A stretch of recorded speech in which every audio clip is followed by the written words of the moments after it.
මොනවද මේ ටිප්ස් ටික කියලා බලන්න. මම මගේ පළවෙනිම ටිප් එක විදිහට දෙන්නේ ඔයාලට මෙහෙමයි.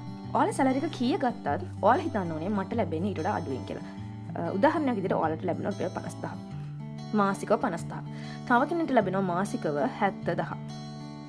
තව කෙනෙක්ට සාමාන්‍යයෙන් හොඳ රැකියාවක් කරන කෙනෙක්ට කියන්නේ හොඳ ආදායම් මාර්ග කිහිපයක් තියෙන කෙනෙක්ට සමහරට මාසෙකට ලක්ෂයක් ලැබෙන්න පුළුවන්.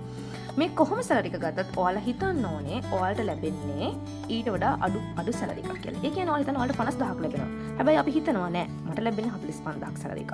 ඒ 45000ට අනුව මම මේ මාසේ එක්ස්පෙන්සස් ටික තීරණය කරන්න ඕනේ. 70000ක් ලැබෙන කෙනෙක් හිතනවා මට ලැබෙන්නේ 60000යි. ඒ නිසා ඒ 60000ට අනුව තමයි අපි එක්ස්පෙන්සස් ටික ඩිසයිඩ් කරන්නේ. ලක්ෂයක් ලැබෙන කෙනෙක් හිතනවා මට ලැබෙන්නේ 85000යි. මම මගේ මාස එක්ස්පෙන්සස් ටික ඩිසයිඩ් කරන්න ඕනේ මෙන්න මේ 85000ට අනුව. අප හැමෝටම තියෙන ප්‍රශ්න තමයි මේ සල්ලි ඉතුරු කරන එක. මේ වීඩියෝස් ගොඩාක් තියෙනවා සල්ලි ඉතුරු කරන්නේ කොහොමද අපි කොහොමද වැටුප කළමනාකරණය කරගන්නේ. මේ කොහොම තිබ්බත් මගේ අදහසට අනුව අපි එක්ස්පෙන්සස් ටික මුලින් කරලා අන්තිමට ඩිපොසිට් කරන්න ගියොත් ඒක කරන්න හරිම අමාරු වැඩක් පෞද්ගලිකව මට.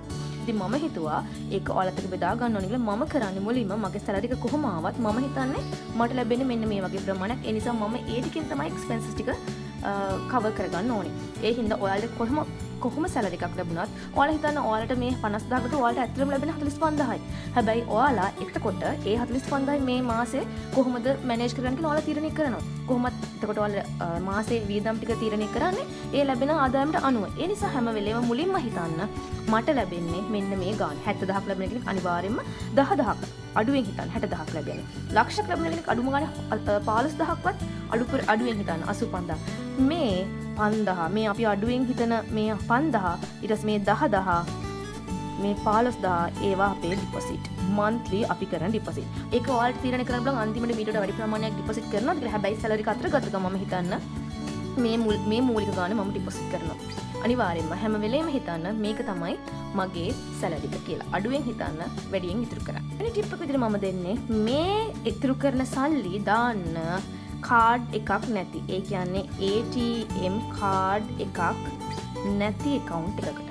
කවදාවත් කොච්චර සල්ලි ඉතුරු කරත් ATM කාඩ් එකක් තියෙන account එකකට සල්ලි ඩිපොසිට් කරන්න එපා. අනිවාර්යයෙන්ම ඔයාලට මේකෙන් ගන්න හිතනවාමයි. ඒ වගේම මොබයිල් ඇප් එකක් පාවිච්චි කරන්න බැරි account එකකට තමයි අපි ඒ සල්ලි දාන්න ඕනේ. විශේෂයෙන් ඔයා හිතන්න දැන් ඔයාට තියෙනවා normally ඔයාලා use කරන්නේ commercial bank එකේ ඇප් එකක්. ඊට පස්සේ ඔයාලා යූස් කරනවා නම් ඒකටම ඩිපොසිට් කරන්නත් ඒ කියන්නේ සැලරි එන්නෙත් මේකට ඩිපොසිට් කරන්නෙත් මේකේ කවදාවත් ඒක සිද්ධ වෙන්නේ නැහැ. ඩිපොසිට් එක අපින් අතින් වෙන්නේ නැහැ කිසිම හේතුවකට. ඔයාලට වඩාත්ම හොඳයි වෙන බැංක් එකකට දැන් ඔයාලා කමර්ෂල් බැංක් එකක වගේ normally සැලරි එනවා නම් ඔයාලා තීරණය කරන්න ඩිපොසිට් කරන්නේ මම NSB හරි ඔයාලා normal use කරනවා සම්පත් මම හිතන්නේ ගොඩක් අය use කරනවා මේ බැංක්. ඊට පස්සේ ඔය private bank මොනවා හරි කමන්නේ private bank use කරන්න සල්ලි ඉතුරු කරන්න. හැබැයි අනිවාර්යයෙන්ම මේකට කාඩ් එකක් තියෙන්නත් බෑ. මොබයිල් ඇප් එකක් යූස් කරන්නත් බෑ. අපි දැන් බලමු මොකද්ද මේ තුන්වෙනි ටිප් එක කියලා. මේක නෝමලි මේක ඇත්තට මමත් කරන දෙයක්. ඒ කියන්නේ අපි මාසෙ ඉතුරු කරන සල්ලි ෆික්ස් දාන එක. ඒ කියන්නේ ඔයාලා හිතන්න ඔයාලට පුළුවන් වෙනවා මේ මාසෙ 25000ක් ඉතුරු කරගන්න. ඊට පස්සේ අපි ඒක නෝමල් account එකක තිබ්බොත් ගොඩක් දුරට වියදම් වෙනවානේ. සමහර විට දැන් අර වෙන බැංක් එකක තිබ්බත් අපිට ගන්න වෙලාවල් හිතනවා. ඉතින් ඔයා හිතන්න දෙසැම්බර් මාසේ අපි මුල් මාස තුලම 25000ක් එකතු කරනවා. අපි ඒක දෙසැම්බර් 26 වෙනිදාට ෆික්ස් එකක් දාන්න තීරණය කරනවා. හරියටම ඒක 1 month තමයි දාන්නේ. මොකද අපි month එකෙන් month එකට සල්ලි ඉතුරු කරන නිසා, ඒ කියන්නේ සල්ලි එකට ඇඩ් කරන නිසා අපිට පුළුවන් monthly මේක රිනිව් කරන්න. අපි දෙසැම්බර් 26 වෙනිදා 25000ක් දානවා. ආයෙක ජනවාරි 26 වෙනිදා රිනිව් වෙනවා. ඊළඟට අපි ජනවාරි මාසේ අපි ෆික්ස් එකක් ඉතුරු කරගන්න ඕන. කියන්නේ ෆික්ස් එකට සල්ලි ඉතුරු කරගන්න නම් 25000ක් හිතන්න ඕන ඒකත්. එතකොට අපි ඒ දෙසැම්බර් මාසේ ඉතුරු වෙච්ච ෆික්ස් එකයි ඊට පස්සේ ජනවාරි මාසේ අපි ඉතුරු කරගත්ත සල්ලි දෙකම එකතු කරලා අපිට පුළුවන් ආයේ ජනවාරි මාසේ අග හෝ ඊළඟ මාසේ මුල ආපහු ෆික්ස් එකක් දාන්න රුපියල් 50000ක. අන්න ඒ විදිහට මාසෙන් මාසෙට අපි සල්ලි ඉතුරු කර දාලා තියෙන ෆික්ස් එක රිනියු කර monthly රිනියු කර අපිට පුළුවන් මේ විදිහට ෆික්ස් එක කන්ටිනියු කරගෙන යන්න දැන්. එතකොට මේ වගේ අපි ජනවාරි 30 වෙද්දි 50000ක ෆික්ස් එකක් දානවා. ඊට පස්සේ ආයේ ඒක පෙබරවාරි 30 වෙද්දි ආයේ ඒක රිනියු වෙනවා. මොකද monthlyනේ අපි දාන්නේ. එතකොට අපිට ආයේ පෙබරවාරි මාසෙත් පුළුවන් වුණොත් 25000ක් ඉතුරු කරගන්න. එතකොට මේ 50000යි මේ 25000යි දෙකම එකතු කරලා අපිට 75000ක ෆික්ස් එකක් දාන්න පුළුවන් පෙබරවාරි මාසේ අග වෙද්දි. මේක අපිට ඇත්තටම කමර්ෂල් බැංක් එකේ ඇප් එකෙන්ම කරගන්න පුළුවන් හරිම ලේසි. ඒ කියන්නේ බැංක් එකට යන්න ඕනේ. මොකද 25000 ෆික්ස් දාන්න අපිට බැංක් එකට යන්න බැහැනේ. නිසා මම හැම වෙලෙම මොබයිල් ඇප් එක යූස් කරලා කමර්ෂල් බැංක් එකේ එහෙම තමයි මම මාසෙන් මාසෙට සල්ලි ඉතුරු කර ෆික්ස් එක තමයි ඩෙවලොප්. හතරවෙනි ටිප් එක විදිහට මට ඇත්තටම කියන්න තියෙන්නේ ගොඩක් අය පුරුදුලා තිනවා මේ රත්තරන් බඩු උගස් කරන එකටයි ලෝන් වලට යන එකයි. ඉතින් මම හිතන්නේ අපිට පුළුවන් නම් මේ උගස් කරන ඒ වැඩේ අපි මේ ණය ගන්න කියන දෙකයි ඇත්තටම සීමා කරනට වඩා නැතිම කරන්න පුළුවන් නම් මං හිතනවා ඇත්තටම ඒක අපේ ගන්න ආදායමත් එක්ක ලොකු ඉතුරුවක් කරගන්න පුළුවන් කියලා මම දන්නවා. ඇත්තටම ගොඩක් අයට ණය නැතුව කරන්න අමාරුයි. හැබැයි අපිට පුළුවන් නම් අපේ ආදායම විදිහටම දේවල් කරගන්න. මං කියන්නේ ගෙයක් හදන්න ඒ වගේ දේවල් වලට නෙමෙයි. නෝමලි සමහර අය ගන්නවා පොඩි දේවල් වලට. අපි දැන් ඔයාලා බිස්නස් එකක් පටන් ගන්නවනත් ඔයාලා සමහරලට පෙළඹෙනවා ගොඩක් වෙලාට ලෝන් එකක් අරගෙන බිස්නස් එකක් කරන්න. මං කියන්නේ කවදාවත් ලෝන් එකක් අරන් ස්මෝල් බිස්නස් එකක්වත් කිසිම බිස්නස් එකක් කරන්න එපා. ඒ වගේම තමයි මේ රත්තරන් බඩු ගස් කරන කියන එක. අපි මේක කරොත් මේක ඇත්තටම අපි පුරුද්දකට යනවා. ගොඩක් අය සමහරලට අපි රත්තරන් බඩු තියලා පොඩි දේවල් කරන. කියන්නේ වෙඩින් එකකට යන පාටි එකකට කන්න මොනවා හරි බඩුවක් ගන්න. කියන්නේ බඩුවක් කියන්නේ මොනවා හරි ඉලෙක්ට්‍රික් අයිටම් එකක් නැත්නම් අපිට ගෙදරට අවශ්‍ය කරන බඩුවක් එක සෝෆා එකක් අන්න ඒ වගේ දේවල් මෙන්න මේ දෙකින් ගන්න ගොඩක් අය පෙළඹෙනවා. මං කියන එකම දේ කවදාවත් මේක කරන්න එපා. ඔයාලා ස්මෝල් බිස්නස් එකක් පටන් ගත්තොත් මං කිව්ව විදිහට අර විදිහට ෆික්ස් දාන්න සල්ලි කීයක් ඉතුරු කරගන්න ඒකෙම පටන් ගන්න try කරන්න. ස්මෝල් බිස්නස් එක වුණත් ගෙදරට බඩුවක් ගන්න ඕනත් try කරන්න ඉතුරු කරලා ගන්න. ගන්නවා හදන අපි මගේ ඩිපොසිට් එක තියෙනවා 60000. ඊට පස්සේ මට අවශ්‍ය කරන ඒ බඩුවේ ගාණ 85000යි. හැබැයි මං ඉතුරු 15000 කියලා තව කාගෙන්වත් ඉල්ලන්න යන්නේවත් ගොඩක් වෙලාවට ඉල්ලන්න යන්නේවත් නැහැ. රත්තරන් බඩු උකස් කරන්නේත් නැහැ. ඊළඟ මාසේ සැලරි එක යනකන් ඉඳලා ඒ 15000ත් මේකට ඇඩ් කරලා 85000ට මට අවශ්‍ය කරන ඉලෙක්ට්‍රික් අයිටම් එක හෝ අවශ්‍ය කරන මොනවා හරි ෆර්නිචර් එකක් තියෙනවා අපි ඒක ගන්නවා. ඉතින් මම කියන්නේ පළවෙනිම දේ ඔයාලා හදිස්සියට පොඩි අතමාරුවක් වුණාම හෝ මොකක් හරි පොඩි දෙයක් කරගන්න උනම මෙන්න මේ උගස් රත්තරන් බඩු උගස් කරනවා කියන එකටයි මේ පොඩි ලෝන් වලටයි යන්න එපා. ඒකෙන් ඔයාලටම වෙන්නේ එක්ස්ට්‍රා බර්ඩන් එකක් ඇති වෙන එක සැලරි එක අතර ගත්තට පස්සේ. මම පස්වෙනි ටිප් එක විදිහට කියන්නේ නෝමලි ඔයාලා මං කියවනේ එකටම කරන්න ඕනේ ඩිපොසිට් එක අපි සැලරි එක ගත්තට පස්සේ ඩිපොසිට් එක වෙන් කරන එක. ඊට පස්සේ තමයි අපේ එක්ස්පෙන්සස් හදාගන්න කියලා කිව්වේ.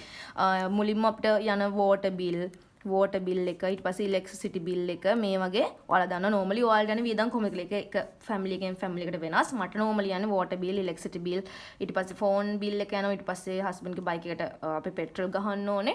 ග්‍රොසරීස් මුලින්ම මම ග්‍රොසරීස් නම් ඔය මන්ත් එකටම ඕන කරන බඩු ටික ගත්තා. හැබැයි මට හිතුණා ඒකෙදි ගොඩක් අනවශ්‍ය බඩු ටිකක් ගෙනනවා කියලා. මන්ත් එකට අපිට ලොකු ගාණක් අරගෙන යන්නේ ෂොප් එකට. එතකොට අනවශ්‍ය බඩු ටිකක් ගෙනනවා කියලා මට හිතුණා. දැන් ඒ නිසා මම ගොඩක් වෙලාට ගන්නේ සතියකට අවශ්‍ය කරන බඩු ටික.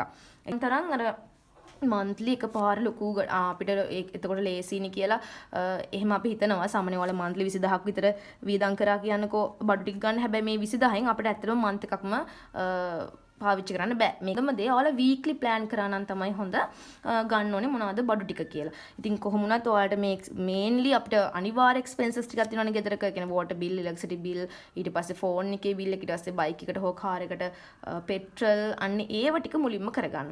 ඩිපොසිට් එක අයින් කරාට පස්සේ අනිවාර්යෙන් මේ ටිකට වෙනම ඔයාලා වෙන් කරගන්න. වෝටර් බිල් එක මම ගෙවන්නේ 1500ක් නම් 1500 වෙන් කරගන්න. වෙන් කළා ඔයාලා ගාව ලියුම් කවර් එකක් හෝ මොකක් හරි තියෙනවා නම් ඔයාලා වෙන් කරගෙන ඒක වෙනම දාගන්න. ඊට පස්සේ ඉලෙක්ට්‍රිසිටි බිල් එකට මම ගෙවන්නේ 1000ක් නම් ඒක වෙන් කරගන්න. ඊට පස්සේ රෙන්ට් එක මම මේ ගාණ දෙන්න ඕන නම් ඒ ගාණ වෙන් කරගන්න. 15000ක් හෝ ඊට අදාළ ගාණ. සිට් එක කරාට පස්සේ තමයි අපි එක්ස්පෙන්සස් ටික ප්ලෑන් කරන්නේ මේ විදියයි කියලා.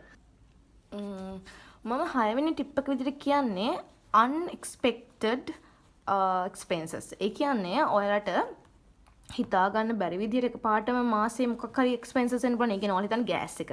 නෝමලි ගෑස් එක අපිට ඉවර වෙන වෙලාව අපිට ප්‍රෙඩික්ට් කරන්න බෑ. ඒක එකපාරටම වෙන්න පුළුවන්. ඊට පස්සේ අපිට සමහරට සර්විස් එන්න පුළුවන්. කාර් එකේ හරි බයික් එකේ හරි සර්විස් එන්න පුළුවන්. එතකොට අපිට ඇත්තටම ලොකු ගාණක් මේකට යනවා. ඒක හරිම අමාරුයි. එකපාරට මන්ත්ලි සැලරි එකක් ගන්න කෙනෙක්ට මේ වෙනුවෙන් එකපාර ගාණක් යොදවනවා කියන්නේ ටිකක් අමාරුයි. 4000ක් වුණා. දැන් මේක මම හිතන්නේ 4100 ගාණක් වෙනවා. ගෑස් එකකුත් බයික් සර්විස් එකක් වුණත් 4000ක් වෙනවා. කාර් සර්විස් එකක් මම හිතන්නේ ඒ ලොකු ගාණක් යනවා. ඉතින් ඒ නිසා මම කියන්නේ මේ unexpected expenses කියන එක අපිට හරිම අමාරුයි මැනේජ් කරගන්න එක සැලරි එකකින්. එක month එකක සැලරි එකකින්. ඒකට මම යෝජනා කරන්නේ කියන්නේ මම normally කරන දෙයක් ගෑස් එකට ඇත්තටම වෙනම කැටයක් තියෙනවා. සර්විස් කරන්න බයික් එකට වෙනම කැටයක් තියෙනවා. එතකොට අපි මම මේකට දානවා ලොකු ගණන් අපි එකට දාන්නේ නැහැ. මොකද අපි ඩිපොසිට් එකකුත් කරලා අපිට මේකටත් මේ කැට දෙකටත් ලොකු ගාණක් දාන්න කියන්නේ අපිට ඇත්තට මේක හරිම අමාරු දෙයක්. ඒ නිසා normal මම කරන්නේ 5 කාසි 10 කාසි රුපියල් 20 ඊට පස්සේ 50 මෙන්න මේ ටික තමයි දාන්නේ. කවදාවත් මම පර්ස් එකේ මගේ පර්ස් එකේවත් හස්බන්ඩ්ගේ පර්ස් එකේවත් 5යි 10යි රුපියල් 20යි කියන එක තියාගන්නේ නැහැ. කිසිම හේතුවකට මම තියාගන්නේ නැහැ. මේ කැට දෙකට මාරුවට දානවා. මේ දෙකටම දානවා. එතකොට 50යි 100ත් ඉඳලා හිටලා දානවා. මොකද ඒ දේවල් අපිට වියදමට ඕනේ නේ. අපිට එච්චර මාසිකව ඒ වගේ ලොකු ගාණක් මේකට හැම වෙලෙම දාන්න බෑ. හැබැයි ඔයාලට පුළුවන් නම් සාමාන්‍යයෙන් අතට එකපාර ලොකු ගාණක් ආවොත් මේ දෙකට රුපියල් 500 ගාණේ හරි දාන්න ඒක මං හිතන්නේ ඇත්තටම මේ unexpected expenses වලදී ඇත්තටම වටිනවා. මොකද අපිට ගෑස් එක ඉවර වෙන වෙලාව කියන්න බෑ. කොයි වෙලේ ඉවර වෙයිද කවද ඉවර වෙයිද ඒ වෙලාවේ අපේ අතේ සල්ලි නොතිබ්බොත් තව කාගෙන් හරි එක ඉල්ල ගන්න වෙනවා. මේ 4000 ඉතුරු කරගන්න බැරි වෙන්න පුළුවන්. හැබැයි උපරිම රුපියල් 2000ක්වත් රුපියල් 2000ක්වත් අපි මේ කැට දෙක ඉතුරුලා තිබ්බොත් අපිට පුළුවන් තව ඉතුරු ගාණ දාලා මේක වැඩේ කොට දාගන්න.